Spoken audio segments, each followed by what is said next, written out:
221페이지는 자본입니다. 여기는 회계 1급보다는 세무 쪽에 좀 더 잘 나와요. 왜 그러냐면 자본 어려워요.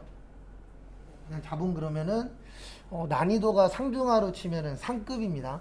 전체적인 내용 자체가. 그래서 회계 쪽에도 나오긴 하지만 회계보다는 세무가 많이 나오세요.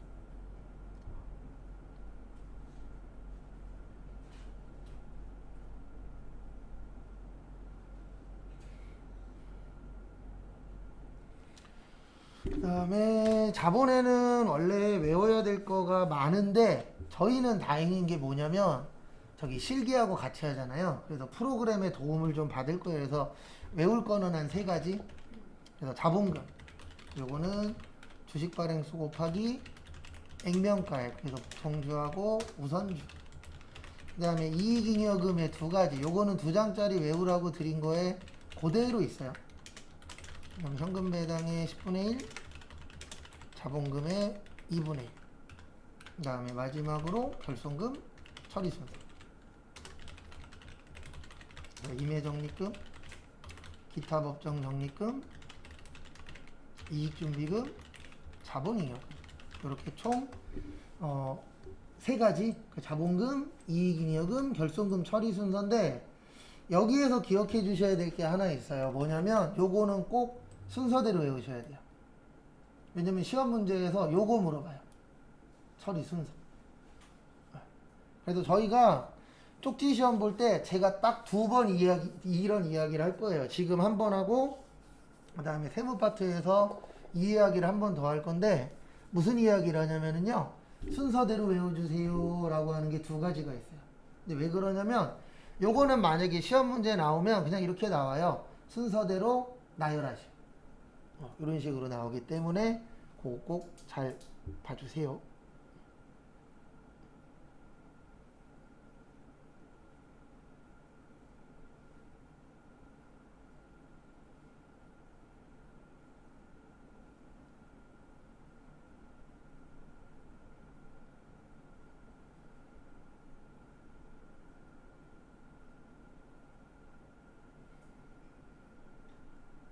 참고하시고.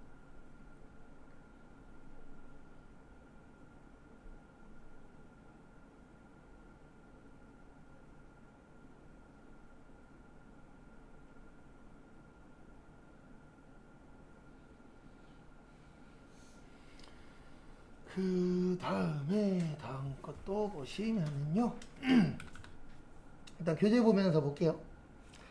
221페이지 보시면은요, 우리 그 회계 공식이라고도 하고 회계 등식이라고도 하는데 요게 요렇게 되어 있어요. 자산은 부채 플러스 자본.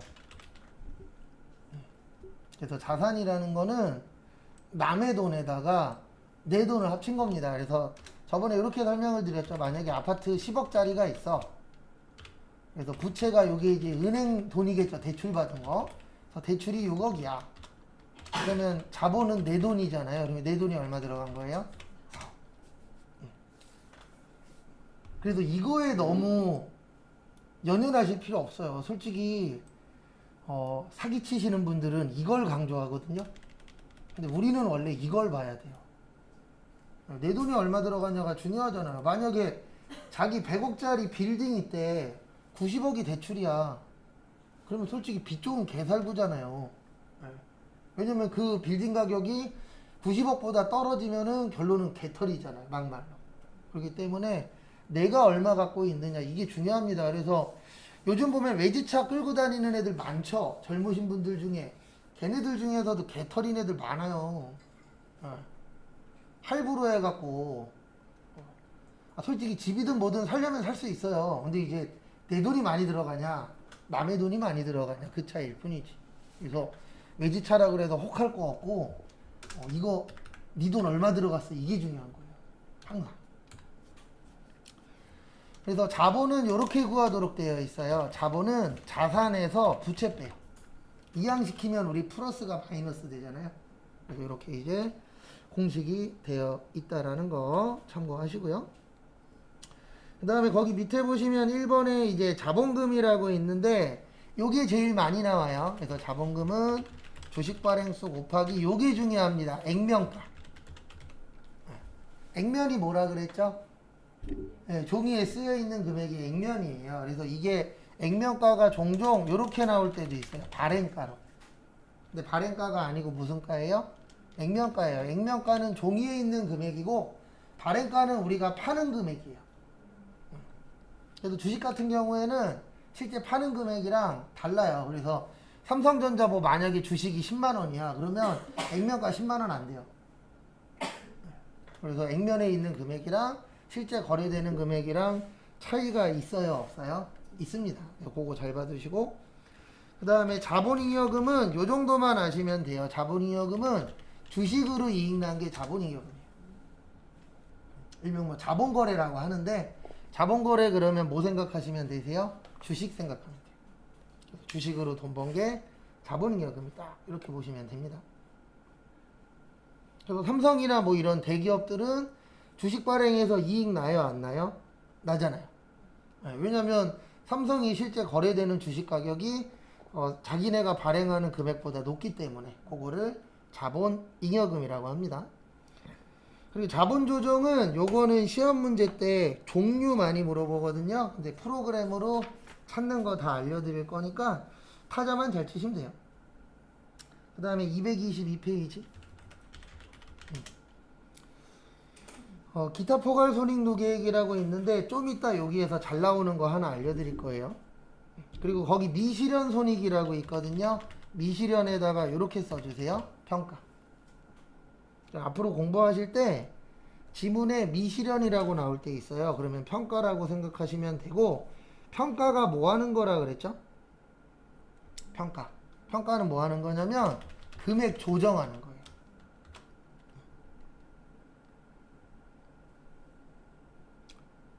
그래서 저희가 공부할 때 요 금액 조정하는 게 대표적으로 두 가지가 잘 나와요. 뭐가 잘 나오냐면 주식하고 외화.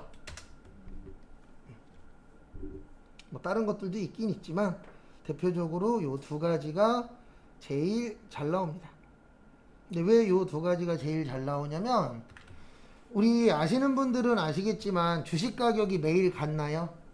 아니죠. 계속 바뀌어요. 맞죠? 네. 외화도 하루에도 올라갔다 떨어졌다 왔다 갔다 하잖아요. 네, 이거를 이제 맞춰주는 작업을 뭐라 그래요? 평가라고 하는데 이걸 매일 할 수는 없어요. 왜냐면 하루에도 수십 번, 수백 번 왔다 갔다 하잖아요. 그래서 요거를 1년에 몇 번 맞춰주는 거예요? 한 번. 그래서 언제예요? 결산할 때. 그리고 제 결산이라고 적어드리면 12월 며칠이요? 31일 날 하는 거다. 이렇게 기억을 해주셔야 됩니다.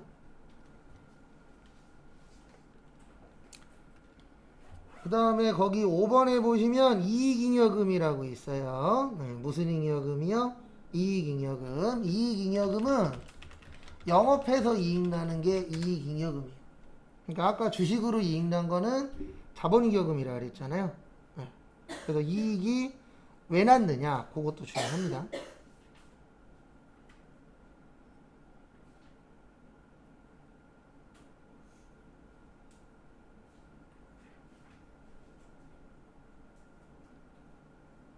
그거 좀 잘 좀 봐두세요.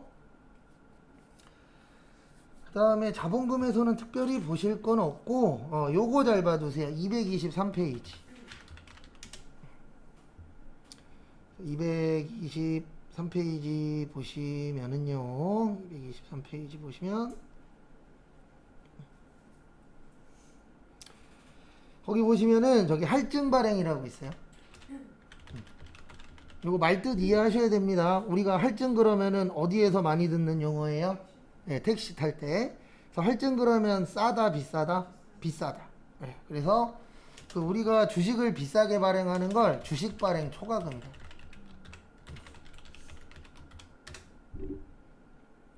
뭐라 그런다고요? 주식 발행 초과금. 초과의 뜻이 뭐죠? 네, 넘겼다. 그래서 결론은 비싸게 팔았다라는 뜻입니다. 그 넘겼다가 다른 게 아니에요. 그냥 주식을 팔았는데 어떻게 팔았다? 비싸게 팔았다. 라고 연결시켜 주시면 되세요.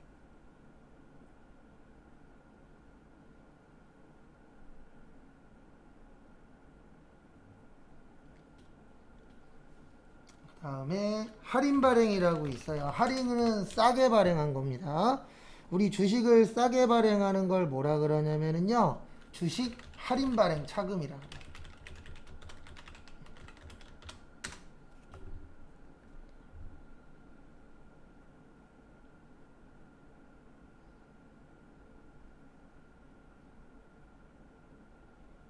요런 거는 걱정 안 하셔도 돼요. 여기 옆에 제가 이런 거 적어 드리는데, 이거는 나중에 프로그램에서 다 찾을 수 있어요. 저야 먹고 살아야 되니까 시험에 나오는 거에 한 99% 정도는 외우고 있는데, 여러분들은 프로그램에서 도움받아서 하시면 됩니다.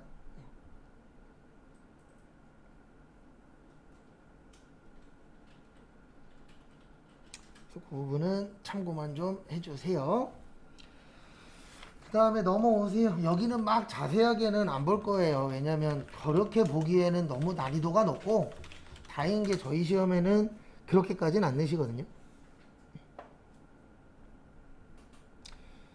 그 다음에 교재는 224페이지 무상증자라고 있으세요.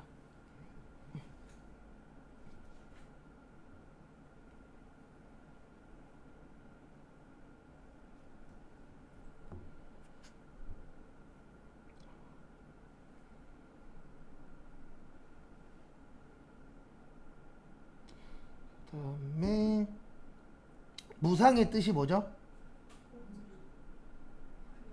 네. 무상이 뭐예요? 공짜예요, 공짜. 네. 그래서 무상증자라는 거는 이제 공짜로 자본이 증가한다. 증자의 뜻이 자본금이 증가해요. 근데 이제 유상증자가 있고 무상증자가 있어요. 그래서 우리 무상하면은 뭐예요? 공짜를 이야기하는 거예요. 그래서 그 부분 참고만 좀 해주시고, 그 다음에 225페이지에 보시면 감자라고 있어요. 감자는 자본금이 뭐 하는 거죠? 감소하는 겁니다. 자본금이 감소하는데, 중요한 게 뭐냐면, 이거 시험 문제 나오면 꼭 나오는 용어가 있어요. 뭐가 나오냐면 소각이라고 나와요. 뭐라고 나온다고요? 소각. 우리 딴 건 몰라도 학교 다닐 때 소각장이라고 있었나요? 없었나요? 있었죠. 네, 우리 소각장에서 뭐 하죠? 네, 태우죠. 그래서 우리 아까 자본금은 주식 발행수에다가 액면가에 곱한다 그랬잖아요. 그래서 이게 왜 소각이 나오냐면은, 소각하면은요 자본금이 주식이 줄어들어요. 네, 그러면 그 주식 발행수가 증가하는 거예요, 감소하는 거예요? 감소해요. 네, 그래서 그거를 가지고 자본금이 줄어든다. 그래서 뭐라 그래요? 감자라고 합니다. 근데 이거는 시험 문제 나오면 쉽지는 않아요. 근데 그 이유는 다른 거 없고요. 잘 안 내요. 그러다 보니까 소각이 나왔을 때 감자가 기억이 잘 안 납니다. 근데 그게 절대 잘못된 게 아니에요. 왜냐면 우리가 보면은 자주 나오는 거는 잘 맞춰요. 그리고 우리의 목표는 다른 거 없고요. 자주 나오는 거 안 틀리는 게 중요합니다. 그래서 하실 때 어떤 분들 보면은 이렇게 공부하시면 안 돼요. 어떤 분들 보면은 이렇게 공부하시는 분들이 있어요. 제가 이거 어려워요 그러면 다 맞춰요. 근데 웃긴 게 뭐냐면 이거 쉬워요 그러면 틀려요. 그러면 공부를 잘못하고 계신 거예요. 왜냐면 자격증 시험이라는 건 어려운 거 맞춰서 붙는 거예요? 쉬운 거 안 틀려서 합격하는 거예요? 쉬운 거 안 틀리고 합격하는 겁니다. 어려운 거 맞추면 행복은 한데 그만큼 스트레스 많이 받아요. 그래서 어려운 거 맞추는 거에 너무 초점 잡지 마시고 쉬운 거 안 틀리는 게 중요합니다. 그 다음에 226페이지 보시면 자본이여금이라 그래서 대표적으로 세 가지가 있어요. 네, 세 가지가 있는데 이제 뭐가 있냐면은 주식 발행 초과금, 그 다음에 감자 차익, 그 다음에 자기 주식, 처분이. 외우지 마세요. 제가 이거 예전에 다른 수업할 때 외우게 시킨 적이 있었는데 쪽지 시험 볼 때까지만 기억하시더라고요. 왜냐면 잘 안 외워져요. 그리고 저희는 다행인 게 프로그램하고 같이 하잖아요. 그래서 특별히 외우실 건 없고, 그 다음에 228페이지 요거는 이제 세무 때 많이 볼 내용인데요. 거기 228페이지에 보시면 이렇게 쓰여 있어요. 어떻게 쓰여 있냐면은 밑줄 쳐져 있는 거에 보시면 상계라고 써 있어요. 상계. 그래서 제가 나중에 이건 세무 때 많이 써들 거예요. 회계 때는 얘기를 많이 안 할 겁니다. 왜냐면 회계 때 얘기하기에는 너무 난이도가 높은 내용이라 회계 때는 그렇게 많이 얘기는 안 할 건데 어쨌든 세무 되면은 자본은 무슨 처리해야 된다? 상계 처리. 요 얘기를 제가 좀 많이 할 거예요. 그래서 저희 공부할 때 좀 중요한 내용이긴 한데 지금은 아니에요.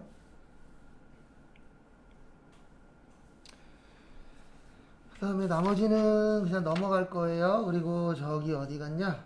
230페이지에 보시면 이건 문제 풀면서 많이 또 설명드릴 건데 기타 포괄 손익 노계획이라고 있거든요. 네, 여기에서 저희들한테 중요한 건 요거예요. 매도 가능 증권 평가시. 요거 되게 잘 나와요. 매도 가능 증권 평가 손익.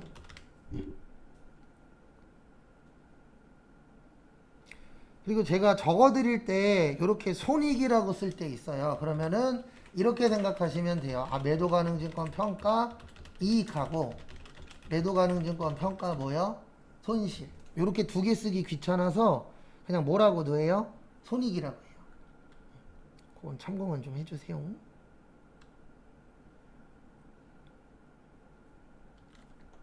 그래서 손익 그러면은 손실도 있고 뭐도 있다? 이익도 있다 라고 연결해 주시면 됩니다.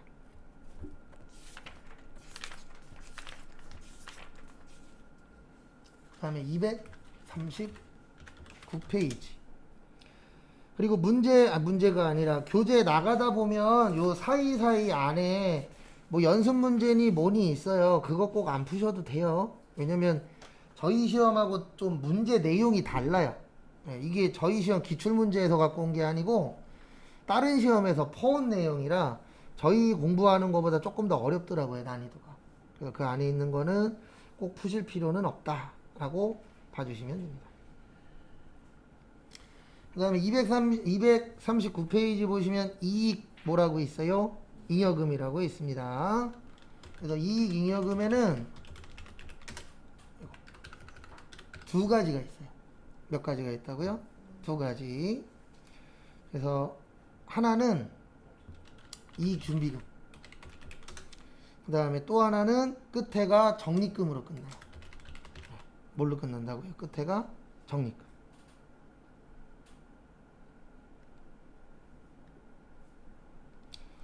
그래서 이익준비금은 외우셔야 돼요. 현금 배당의 10분의 1 이상.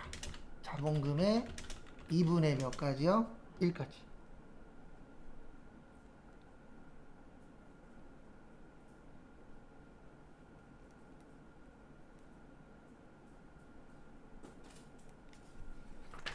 나머지는 안 볼 거예요.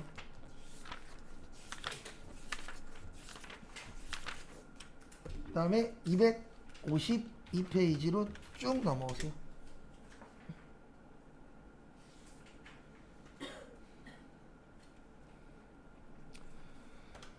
그래서 거기 또 보시면은요, 수익 비용이라고 있습니다. 그래서 수익 그러면 번 돈, 비용 그러면은요 쓴 돈. 뭐가 많아야 좋죠? 네, 수익이 많아야 좋은 겁니다. 그리고 수익이 많아야 운영이 가능하죠. 왜냐하면 많이 쓰고 남는 게 없으면은 결론적으로는 내가 가져갈 게 없는 거나 마찬가지가 되어버리기 때문에. 그래서 거기 수익의 의의라고 있는데 수익은 기업의 경영활동을 통해 재화의 판매, 용역 제공 등의 대가로 발생하는 저기에다 밑줄 치세요. 자산의 증가, 부채의 감소, 자본의 증가. 이게 무슨 뜻이냐면요. 이거 얘기하는 거예요. 우리 수익이 늘어나면 이익은 어떻게 되죠? 늘어나요. 첫 번째로. 그래서 이익이 증가합니다. 이익이 증가하면 내 돈도 어떻게 돼요? 증가해요. 내 돈이 자본금이에요. 그 다음에 부채는 줄어들어요. 왜냐하면 돈 벌어서 뭐 갚으면 되죠? 네, 빚 갚으면 되죠. 근데 돈을 못 벌면 뭐를 못 갚아요? 네, 당연히 빚도 못 갚는 상황이 오겠죠. 네. 그런 식으로 다 연결되는 거예요. 이게 회계가 그냥 하나로 뚝 하고 끝나는 게 아니라 대부분 다 뭐가 돼요? 연결이 됩니다. 참고해 주시고.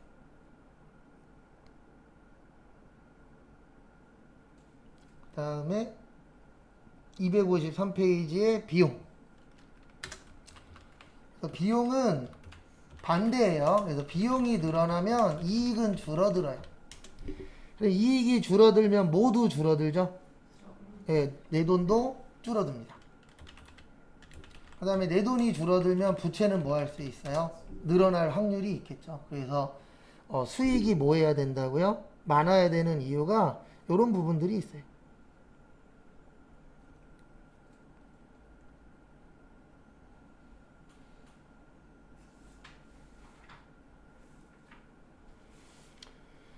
그 다음에 그냥 쭉쭉쭉쭉 넘어오세요.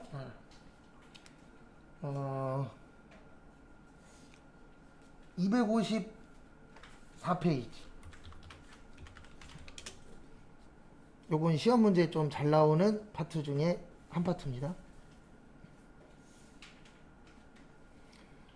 여기 254페이지 보시면 수익의 인식 시점이라고 되어 있는데 제가 요거 나오면 맨날 이렇게 적을 거예요. 어떻게 적냐면 첫 번째로 저기 일반 매출이라고 있거든요. 현금, 외상, 할부. 요거는 인도 기준이에요.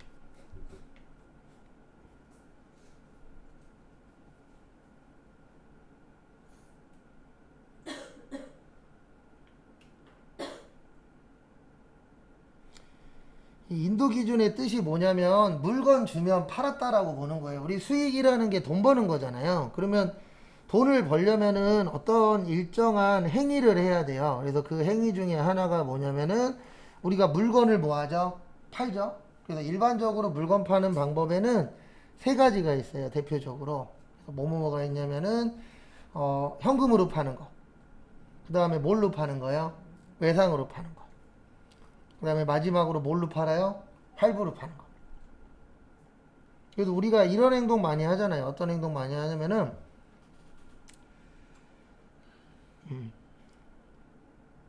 이런 행동 많이 하죠.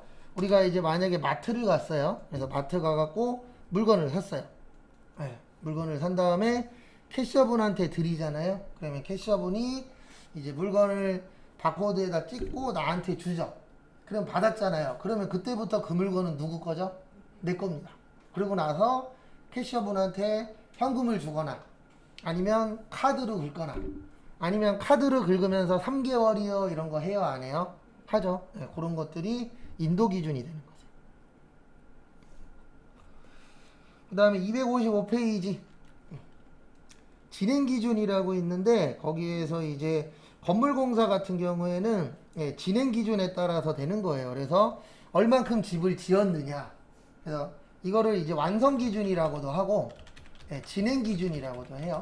얼마나 지었느냐에 따라서 수익으로 잡는 게 달라지는 거죠. 왜냐면은 많이 지었으면은 수익이 커지는 거고 적게 지었으면 수익이 어떻게 되는 거죠? 작아지는 거겠죠.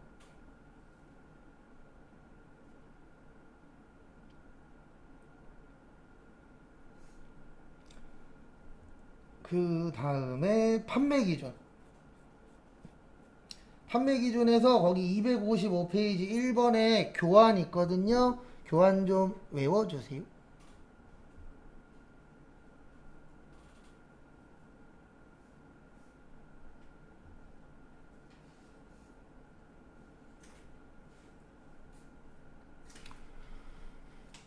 그래서 우리 교환에는 두 가지가 있어요. 몇 가지가 있다고요? 두 가지. 동종 자산 간의 교환하고 이종 자산 간의 교환. 그래서 동종은 동자가 같을 동자입니다. 그래서 같은 것들끼리 바꿀 때는 제공한 자산의 무슨 가액으로 봐야 된다고요? 장부가. 그 다음에 이종은 제공한 자산의 공정가. 그래서 같은 거냐 다른 거냐 거기에 따라서 장부가하고 공정가가 있는데 이게 차이가 뭐냐면 그냥 장부가는 어디에 있는 금액이에요? 장부에. 그래서 장부에 100만 원이라고 써 있으면 100만 원. 그 다음에 공정가는 다른 말로 공정가치라고도 하고 시가라고도 해요. 그러니까 뭐냐면은 실제 거래되는 금액으로 이종일 때는 잡아라라고 되어 있습니다. 그래서 그거 잘 기억해 주셔야 되세요.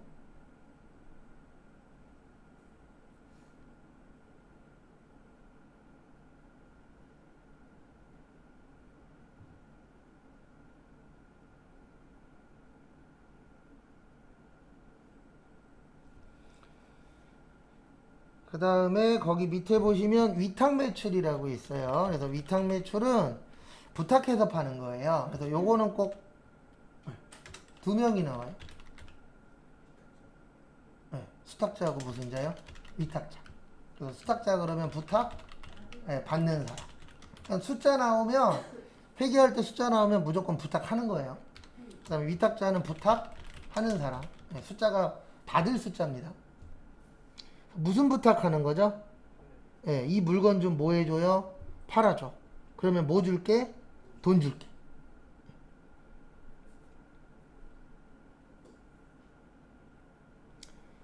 그래서 이거 같은 경우에는 꼭 요게 나오세요. 뭐가 나오시냐면은 수탁자가, 그래서 요거는 수탁자가 뭐 해야 되죠? 판매해야 돼요. 수탁자가 팔면 그때 이제 매출로 인식을 하는 겁니다. 왜냐면 대신 팔아주는 거라 그랬잖아요.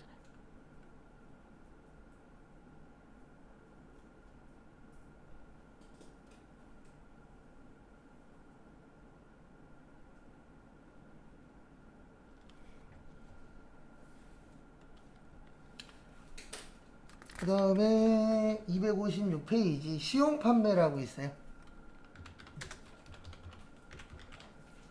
용자가 쓸 용자예요. 그래서 요거는 써보고 사는 거를 무슨 판매라 그래요? 시용 판매라고 표현합니다. 그래서 요거는 이제 상대방이 구매 의사를 표시하셔야 돼요.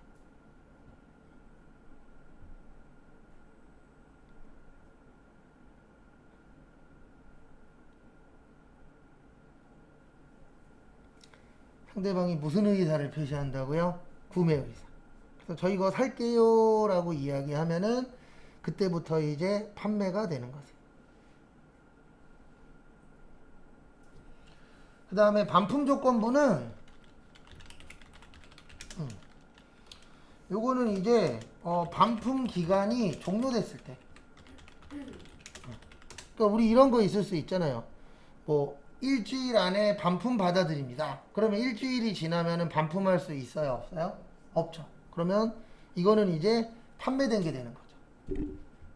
그래서 우리나라에서 지금 많이 쓰고 있는 게 시용 판매나 반문 판매, 반품 조건부 요거를 많이 쓰고 있어요. 왜 그러냐면 저 같은 경우에도 의심이 많아요. 무슨 의심이 많냐면 과연 이 물건이 좋을까? 그리고 진짜 좋은데 왜 대기업이 생산 안 하지? 전 약간 이 생각 많이 하거든요. 왜냐면 막 이런 것들이 있잖아요. 뭐 대기업보다 자기네가 뭐 기술력이 더 좋다는 등 막 뻥치는 데들이 있어요? 없어요? 있죠.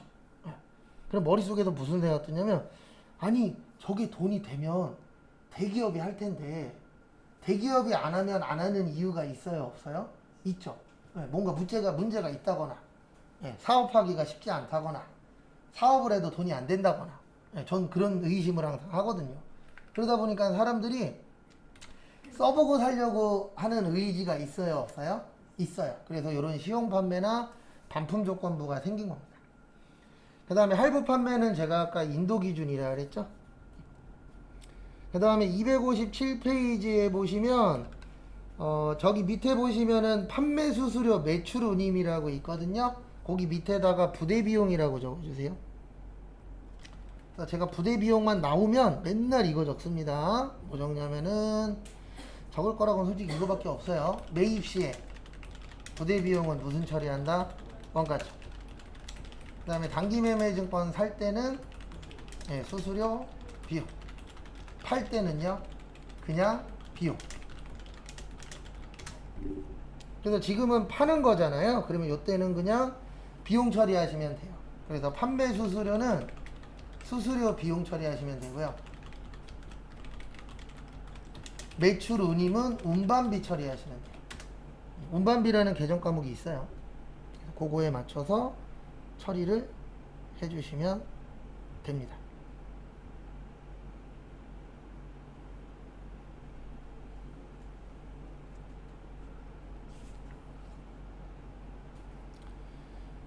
그 다음에 거기 간접 대응에 보시면은 감가상각비라고 있어요. 예, 그거는 간접 대응의 가장 대표적인 겁니다. 왜 그러냐면 감가라는 게 뭐라 그랬죠?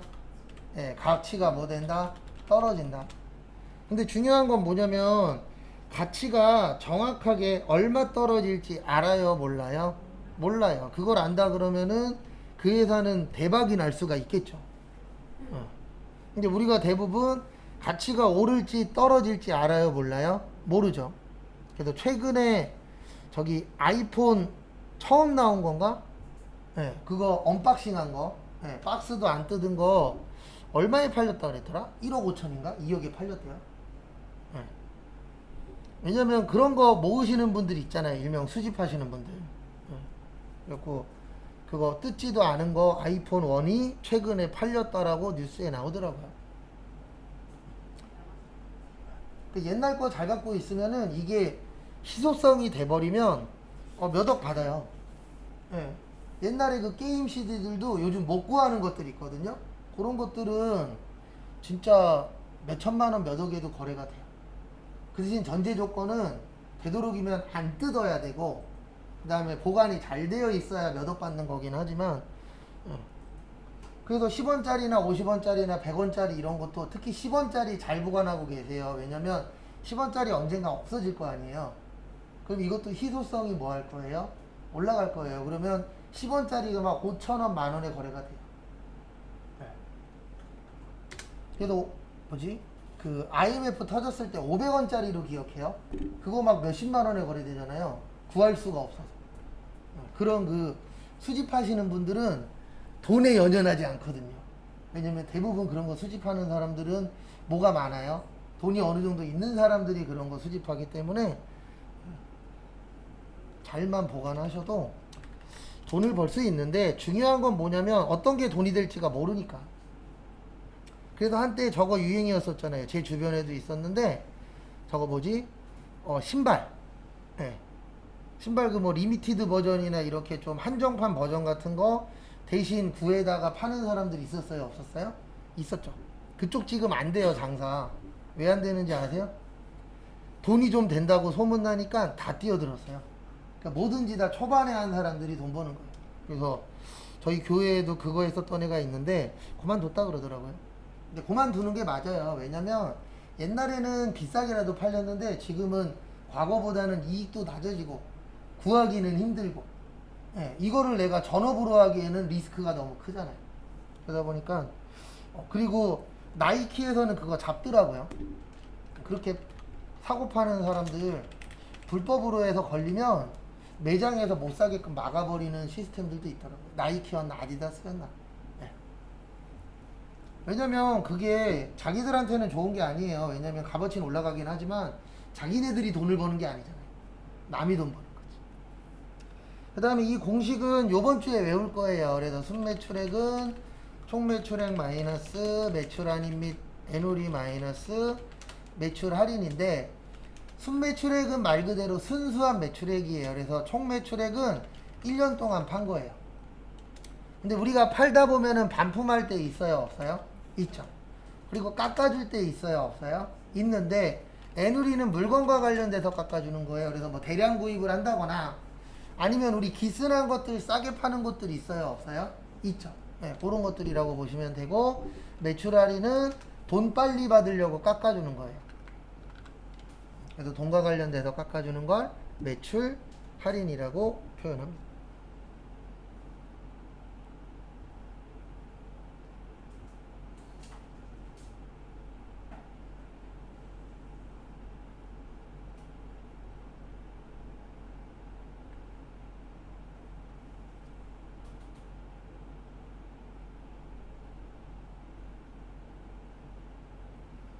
참고하시고,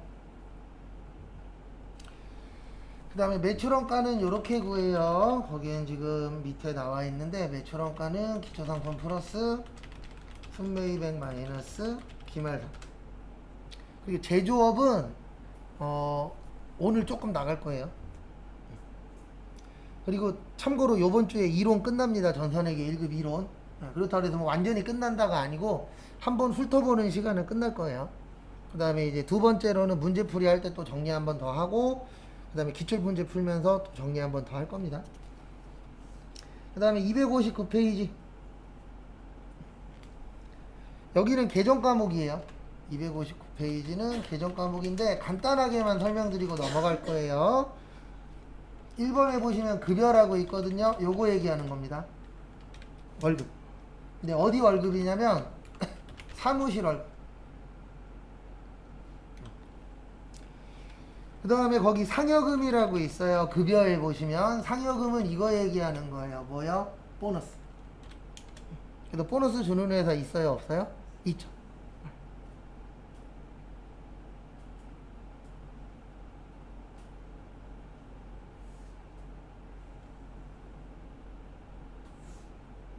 그 다음에 요거는 따로 좀 기억을 해주세요. 거기 나와 있는데 일용직은 잡급이라 그래요.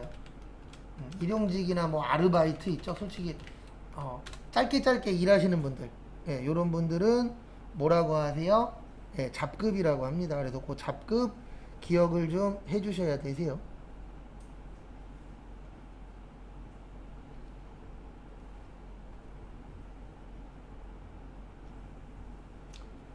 그 다음에 퇴직급여. 퇴직급여는 뭐 줄 때 쓰는 거예요?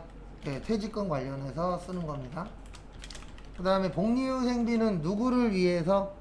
네, 직원을 위해서. 그래서 우리 일자리 같은 거 이야기할 때 이렇게 이야기하시는 분들이 있어요. 어떻게 이야기하시냐면 자기는 복지가 좋은 회사에 가고 싶대. 이런 분들이 있어요? 없어요? 있죠. 네, 그런 분들은 복리후생비를 많이 쓰는 회사를 가야 돼요. 왜 그러냐면 복지 앤드 돈입니다. 돈 없이 복지할 수 없어요. 그래서 복지 중에 하나가 직원들 많이 쉬게 해주는 것도 복지 중에 하나잖아요. 그래서 지금 계속 하고 있죠. 네, 주 몇일째 하고 있어요? 4일째 하고 있는 회사들 지금 현재 있긴 있어요. 많진 않지만. 그리고 주 4일째 했다가 다시 주 5일째로 바뀐 데들도 있어요. 네. 대부분 주 4일째 했다 주 5일째로 바뀌는 데는 어떤 데냐면 장사가 다시 안 돼. 네. 그래서 대표적인 게 어딘지 아세요? 공무원 합격은 어디요? 네, 애주일이 주 4일째 했다가 다시 주 5일째로 바꾸세요. 그리고 저기 뭐냐, 자택에서 근무했다가 출근해라로 바뀌었어요. 저 출근 안 할 건데요. 그러면 그만 나오세요로 지금 하고 있는 중이에요. 근데 그렇게 바뀌는 이유는 하나입니다. 공무원이 주잖아요. 지금 공무원 준비하는 사람이 늘고 있어요? 줄고 있어요? 줄고 있죠. 그러니까 매출액이 뭐 됐어요? 떨어졌어요. 그리고 집에서 일하는 게 솔직히 저도 집에서 일을 해봤지만 내 입장에선 좋아요. 왜냐면 출퇴근 시간 안 드니까. 저도 왕복 한 2시간 반 정도 걸리거든요. 다 하면. 그리고 그 시간만 해도 세이브가 되잖아요. 근데 회사 입장에서는 솔직히 덜 좋아요. 왜 그러냐면 이게 커뮤니케이션도 잘 안 되고 이 사람이 일을 하고 있는지 놀고 있는지 이게 체크도 솔직히 실시간으로 잘 안 되잖아요. 그러니까 이거는 누구 입장이냐에 따라서 다른 거예요. 당연히 직원 입장에서는 집에서 일하는 게 편해요. 네, 왜냐면 나가도 특별한 게 없어. 그러면 집에서 일하는 게 훨씬 더 편하긴 합니다. 그 다음에 260페이지 보시면 여비교통비. 여비교통비는 말 그대로 여비나 교통비인데 저희 시험 볼 때는 요게 많이 나와요. 출장비. 우리 출장 갔다 오면은 출장비 정산해요? 안 해요? 하죠. 그 다음에 뭐 교통비, 뭐 버스 요금이나 택시 요금이나 이런 것들도 여비교통비 처리하시면 됩니다. 지금은 아닌데 이게 과거에 이 여비교통비가 비리의 온상이었어요. 왜 그랬냐면 과거에는 택시를 타도 영수증이 없었어요. 택시 아저씨한테 영수증 못 받았었거든요. 그래서 옛날에는 어떻게 했냐면 비용을 늘려갖고 이익을 줄여야 될 때가 있거든요. 세금 덜 내려고. 그리고 그때에 택시비를 때려 넣는 거예요. 근데 지금은 그러면 걸립니다. 왜 걸리냐면 지금은 택시 타면 뭐 받을 수 있어요? 영수증 다 받을 수 있잖아요. 아니면 카드로 긁으면 카드 내역서에 다 남잖아요. 그래서 지금은 그렇게 하면 걸려요. 그래서 연예인들 보면 연예인이나 뭐 이제 전문직이나 이런 분들 가끔씩 뉴스에 나와요.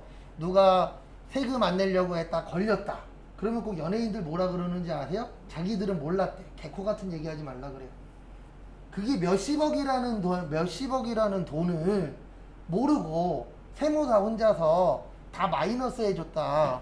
그러면 그 둘 중에 하나예요. 세무사가 미쳤거나, 예.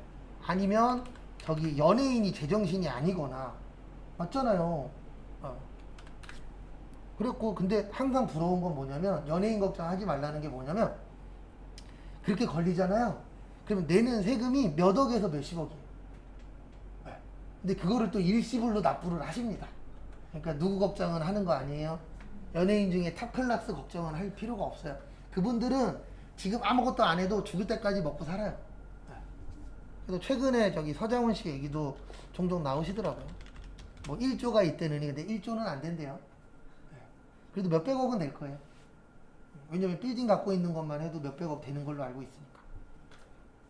그 다음에 통신비. 통신비는 뭐 이런 거예요. 전화요금, 인터넷 요금, 핸드폰 요금, 그 다음에 요즘에는 많이 안 가지만 여기 우체국 요금 이런 것들을 다 통신비라고 합니다. 아직도 우체국 가긴 갑니다. 뭐 좋은 거 하러 가는 건 아니지만 뭐 등기 같은 거 보낼 때.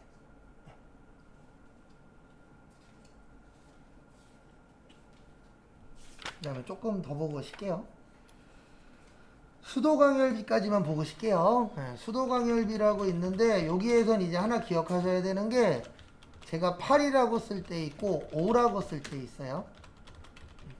요거 구별하셔야 돼요. 시험 볼 때까지. 그래서 앞에 보시면 제가 8이라고 쓰면 판매비와 관리비고요. 여기에서 쓰시는 거예요. 본사나 사무실. 그 다음에 제가 5라고 쓰면은 제조 원가예요. 그래서 여기는 이제 저거 뭐식이냐 저기 공장이나 생산. 그래서 우리가 프로그램에 등록할 때 500번대다 800번대다로 구별을 해 주셔야 돼요. 근데 이 전기요금하고 수도요금 요런 쪽이 58이 좀 달라요.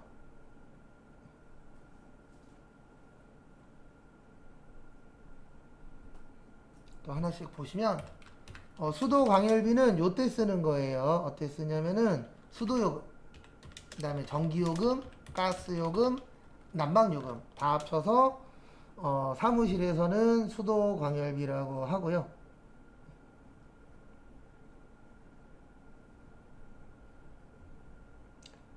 그 다음에 전력비는 공장에서 전기요금이 있대. 그 다음에 가스는 가스, 수도, 난방.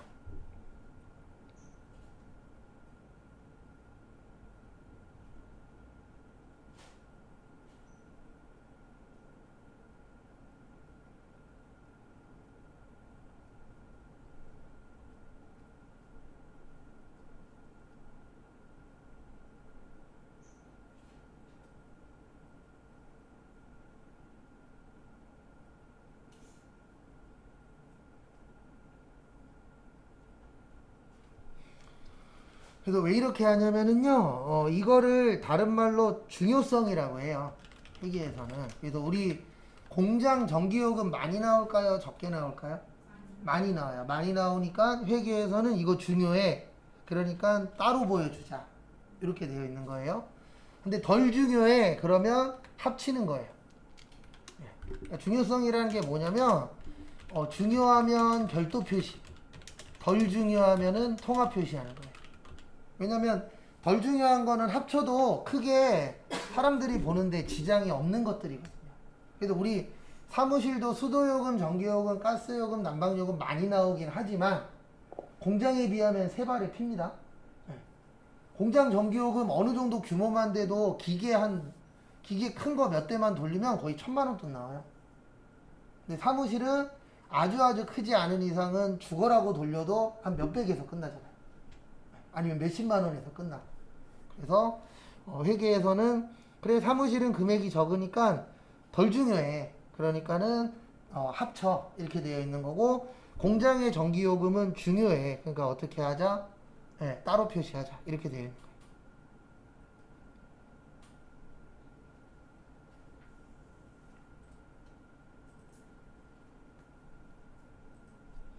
자, 일단 여기까지 보시고 잠깐 쉬었다가 10시 35분에 다음 것도 보도록 하겠습니다.